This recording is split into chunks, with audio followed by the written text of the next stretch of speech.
My name is David Daniel Ball, and these are the headlines for Tuesday, the 10th of March, 2009. Manly to ban alcohol after Stewart allegations. Obama lifts restrictions on stem cell research. Nice new trains, but no power, City Rail's $1 billion bungle. Police push for taser in every patrol car. Tibet locked down on uprising anniversary. Governor General refuses to talk about upcoming Africa visit. Easy escape, man claims seeing inmate stroll out of jail.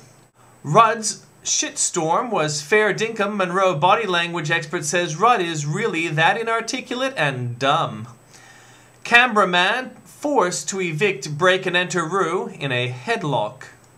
And in comments, respect for women? Try canning NRL's Perf Fest. If the NRL really wants to clean up rugby league's attitude towards women, it should start with one of its tackiest traditions, according to Chris Smith. Why attack Turnbull for stating the obvious? Malcolm Turnbull's decision to point out the obvious has somehow been twisted into him making a personal attack on Kevin Rudd's family, Jason Morrison writes. And from Piers Akerman, PM Spear Chucker is woefully off target. Governor General Quentin Bryce is rapidly becoming the Rudd government's Sweeney Todd, as in the Cockney rhyming slang for flying squad. And in my comment, the Governor General has shown appalling judgment on this issue. She is compromising her position so that, should she ever be called on to dismiss the government, as Kerr had to do, she would not be able to do it. Or, if this government loses the next election and a Liberal government comes into place, should she dismiss that government, the constitutionality of her action could be questioned because she isn't impartial. I have no problem with giving aid and comfort to third world nations. I object giving weapons and resources to tin pot dictators. I will have nothing to do with bullies who hate Jews or any other religion. I even support the existence of Islam, although as a Christian I don't hold that faith. I'm bitterly disappointed that so few in the press have taken the opposition's lead and taken the Governor General to task for her poor judgment. And from Tim Blair, they only cut off half your head. There's something about the phrase moderate Taliban that doesn't quite work for me. Art alive, poetry may be endangered, but painting, particularly involving Barack Obama, is thriving. They wrote dirty words. George Galloway, previously attacked by friendly Presbyterians in the UK, now finds himself under fire in Egypt. Wealth redistributed. Nice to see all those parking fines going to a good cause. Sydney Council splashed thousands of dollars on Christmas celebrations, with City of Sydney spending $100,000 on a staff party in Barbie, the Daily Telegraph can reveal. A tree told him. Another tipping point draws near. The Prince of Wales is preparing to tell the world we have less than 100 months to act before the damage caused by global warming becomes irreversible. And then he'll return to his private jet for the next leg of his lifelong holiday.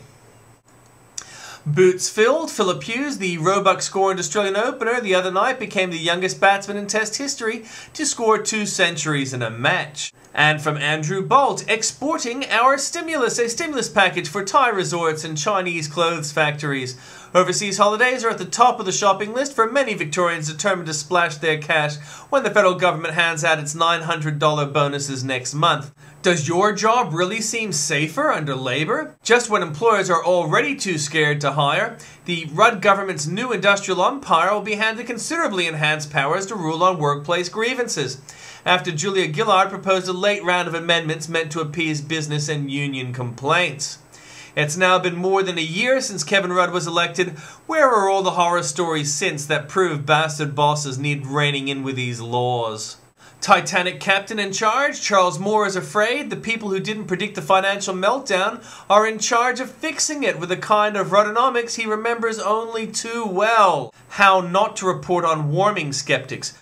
Could The Age publish a more grudging, snarky report on a conference of world-ranked scientists and political leaders skeptical about apocalyptic man-made warming?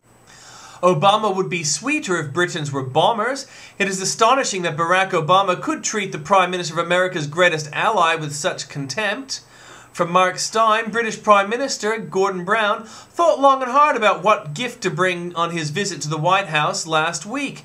The Prime Minister gave him an ornamental desk pen holder hewn from the timbers of one of Royal Navy's anti-slaving ships of the 19th century, HMS Gannet.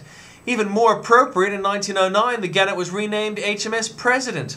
The President's guest also presented him with the framed commission for HMS Resolute, the lost British ship retrieved from the Arctic and returned by America to London, and whose timbers were used for a thank you gift Queen Victoria sent Rutherford Hayes.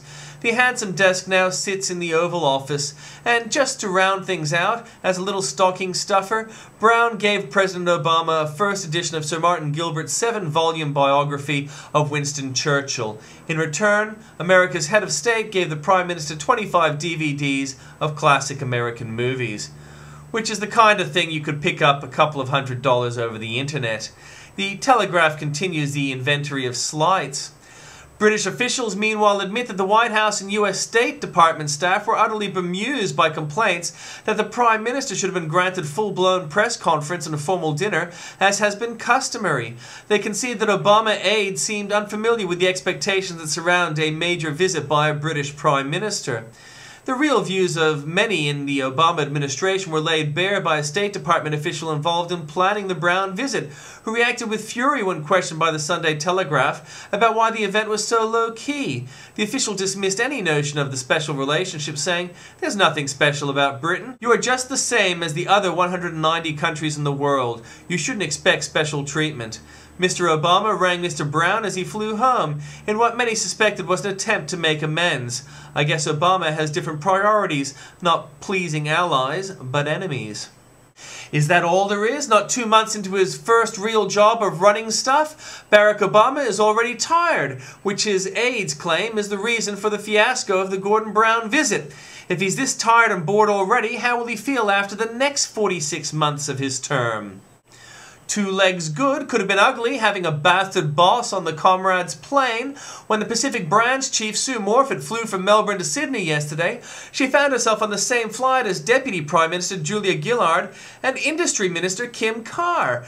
On the one day Kevin Rudd went on national television to say Pacific Brand's treatment of its workers absolutely stinks, there could have been an awkward confrontation. Fortunately, however, Struth's in-flight informant tells us the CEO and Polly's were seated at opposite ends of the aircraft.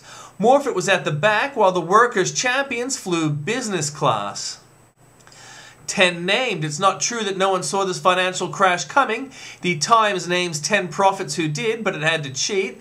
And note, President Bush also forewarned of this crisis prior to the first election, but was derailed by 911.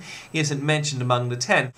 Key measures for survival: there's an alternative to Rotonomics, to splashing billions on free money on stimulus packages that don't work. We don't tell New Zealanders we can stop the global recession because we can't, says Prime Minister John Key. What we do tell them is that we can use this time to transform the economy to make us stronger, so that when the world starts growing again, we can be running faster than other countries we compete with. The city of no water, with Melbourne fast running out of water. This is a disaster. The project meant to secure Melbourne against water shortages is facing a crisis. Money shortage because of the global credit squeeze.